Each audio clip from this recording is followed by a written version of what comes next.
اب دعوت دے رہا ہوں مشہور و معروف خطیب اور داعی حضرت مولانا معراج ربانی صاحب حفظہ اللہ کو۔ آپ تشریف لائیں، آپ کا وقت 10 منٹ ہے، آپ تشریف لائیں۔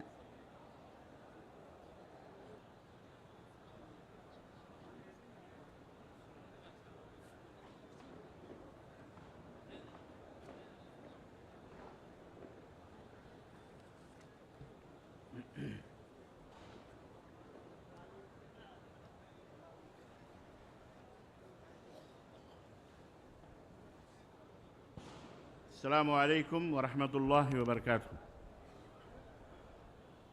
إن الحمد لله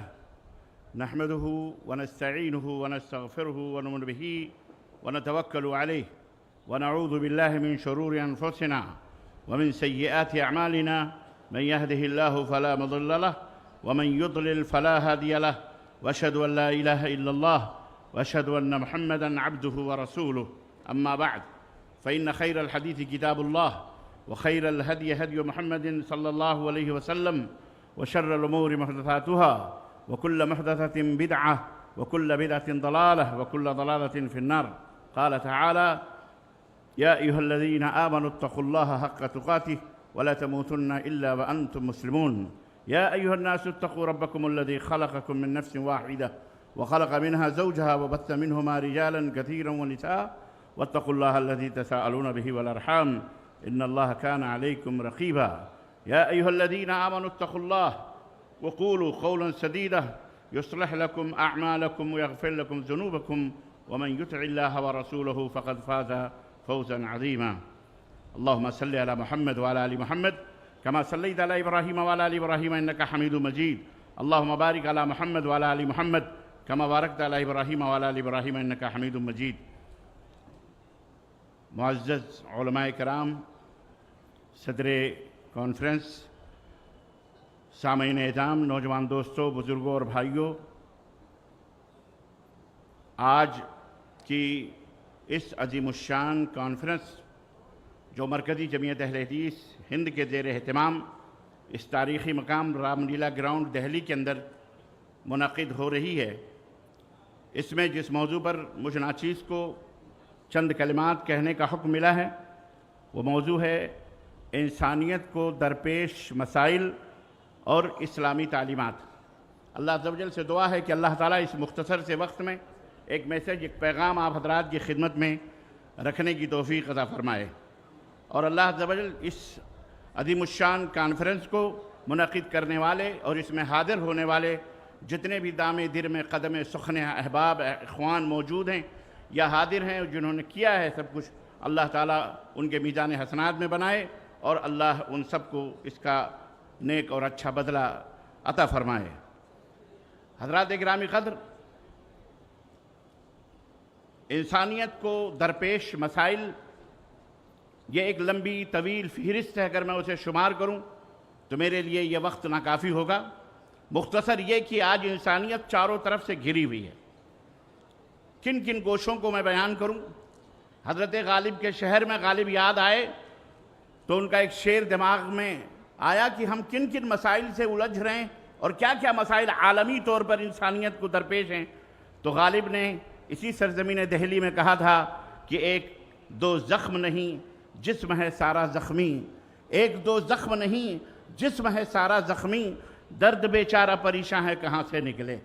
کہاں سے اور کس انداز سے میں آپ حضرات کی خدمت میں مسائل کا ذکر کروں؟ اس وقت عالم انسانیت ایک ایسے دور سے گزر رہی ہے جہاں بظاہر سائنس اور ٹیکنالوجی کی ترقی ضرور ہے، جہاں ہر طرف چمکتی ہوئی کاریں اور روشنیوں کا یہ چھماکہ ہمارے سامنے ضرور موجود ہے، انسانی زندگیوں کی آسانیاں اور آسائشیں موجود ہیں، یقیناً موجود ہیں، اور اس کے باوجود بھی انسان بے چین ہے، بے قرار ہے، پوری انسانیت سسک رہی ہے، کراہ رہی ہے، ترس رہا ہے انسان سکون کے لیے۔ آج افراد اور معاشرے اخلاقی زوال کا شکار ہو چکے ہیں، مادہ پرستی عروج پر ہے، خاندان بکھرے ہوئے ہیں، بچے اپنے باپ سے بکھرے ہوئے، خدائی رہنمائی سے عاری یہ گونگی بہری اندھی جمہوریت ڈیموکریسی بڑھتا کرپشن، بڑھتی غربت اور بے روزگاری کا یہ بھوت، عدل و انصاف کا فقدان، عالمی بدامنی، ماحولیاتی بحران، فرقہ وارانہ دہشت گردی، منافرت، عداوت، وسائل زندگی پر گونگوں بہروں کا تسلط اور ان کا قبضہ، صحت کے بڑھتے مسائل، عدم مساوات، علاقائی، نسلی اور مذہبی بنیادوں پر تعصبات، دہشت گردی اور ماب لنچنگ، اس کی مختلف قسمیں اور شکلیں، الغرض آپ شمار کرتے جائیے، یہ تمام سب چیزیں آج ہمارے دنیا کے اندر عالم انسانیت کو درپیش ہیں۔ اس طرح کے سینکڑوں مسائل آج ہمارے سامنے ہیں جس میں عالم انسانیت نے جس میں عالم انسانیت جکڑی ہوئی ہے۔ ایک ہنگامے محشر ہو تو بھولوں اس کو، ایک ہنگامے محشر ہو تو بھولوں اس کو، سینکڑوں باتوں کا رہ رہ کے خیال آتا ہے۔ ان مسائل کے حل کرنے کے لیے افراد بھی ہیں، وسائل بھی، انسان بھی کھڑا ہو رہا ہے اور انسانی ادارے بھی موجود ہیں، لیکن کسی شاعر نے کہا تھا کہ مریض عشق پہ لعنت خدا کی، مرض بڑھتا گیا جوں جوں دوا کی۔ عزیزان ملت اسلامیہ، ان تمام ماحول میں میں بالکل اختصار کے ساتھ آج تجھ کو بتاؤں میں تقدیر امم کیا ہے، اسلامی تعلیمات ہم کو کیا آواز دیتے ہیں۔ آج سے 1450 برس پہلے یا 1500 برس پہلے محسن انسانیت رحمت للعالمین سرور کائنات حضرت محمد الرسول اللہ صلی اللہ علیہ وسلم نے، آپ کو یاد ہونا چاہیے، انہوں نے حلف الفضول کے نام پر نبوت و رسالت حاصل کرنے کے بعد بھی اس معاہدے کو یاد فرماتے تھے۔ 20 سال کی عمر میں آپ نے حلف الفضول کے اندر جو معاہدہ ہوا تھا، فضول یہ فضل سے، فضل کی جمع فضول، 3 فاق مل کر کے ایک جمع ہوا، وہ لوگ جو تھے آپس میں قتل و غارت گریوانے، وہ فضل نام تھا، اسی حساب سے ان کو فضول کا نام دیا گیا، اور ایک معاہدہ امن ہوا تھا، مکے کی سرزمین پر ایک معاہدہ ہوا تھا، تمام کفار مکہ، قریش اور تمام قبیلے جمع ہو کر کے، جس میں نبی کائنات بھی 20 سال کی عمر میں آپ نے اس معاہدے کے اندر شرکت کی تھی، اور آپ نے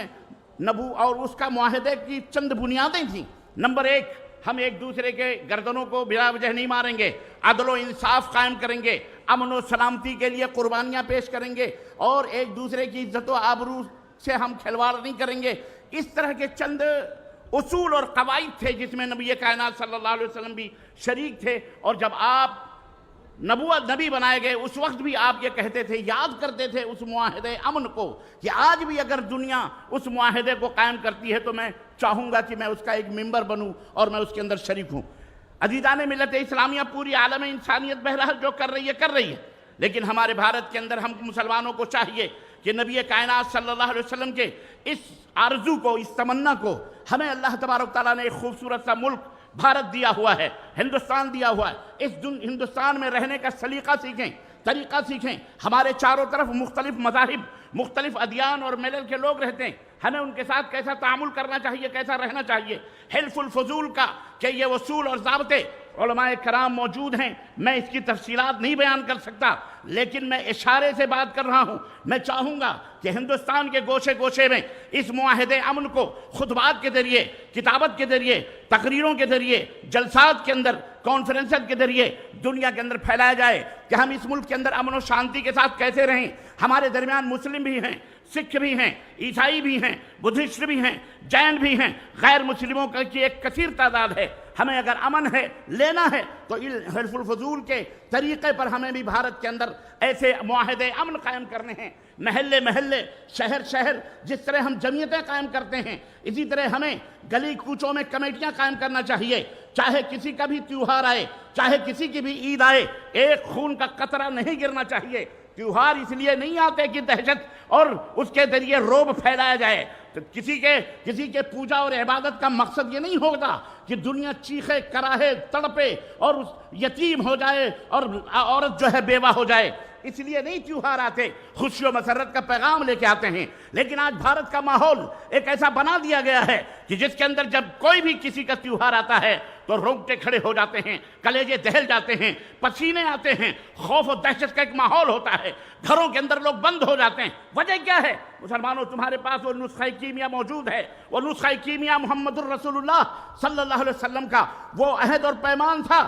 جو 20 برس کی عمر میں اس چاہت کو آپ نے حلف الفضول میں دیکھا تھا، اور نبی بنانے کے بعد بھی آپ اس کو یاد کر رہے تھے۔ آج کی میری تقریر کا اشارہ اور کنایا وہی حلف الفضول کے وہ امن اور شانتی برپا کرنے کے ضوابط اور اصول ہیں۔ آج ہمیں بھی محلے محلے میں امن کمیٹی قائم کر کے، پولیس اسٹیشنوں سے مل کر کے، یہاں کے لوگوں ذمہ داروں سے مل کر کے، وہ ہندو ہو مسلم ہو کہ کوئی بھی ہو، تمہارا تیوہار آتا ہے، ہمارے 15-20 نوجوان ساتھ میں رہیں گے، جو آپ کے تیوہار کے اندر کوئی بھی گڑبڑی اور بدامنی پیدا ہوگی تو ذمہ دار ہم ہوں گے۔ پولیس کا ہاتھ بٹائیے، پولیس کے کندھے سے کندھا ملا کر کے، کسی کا بھی جلسہ ہو، کسی کے بھی جلوس ہو، کسی کے بھی عبادت کے مقامات ہو جہاں بھیڑ جمع ہوتی ہو، وہاں ہم مسلمان بھائیوں ہم بھی اپنی ایک خدمات پیش کریں، تاکہ ہمارا کوئی بھی ملک کے اندر کوئی سسکیاں نہ ہو، کوئی چیخ نہ ہو، کوئی بیوہ نہ ہو، کوئی یتیم نہ ہو، کوئی بیچارہ رونے والا، اس طرح کے خون کی ندیاں نہ بہائی جائیں۔ یہ آج کے اس کانفرنس کا احترام انسانیت سیکھو،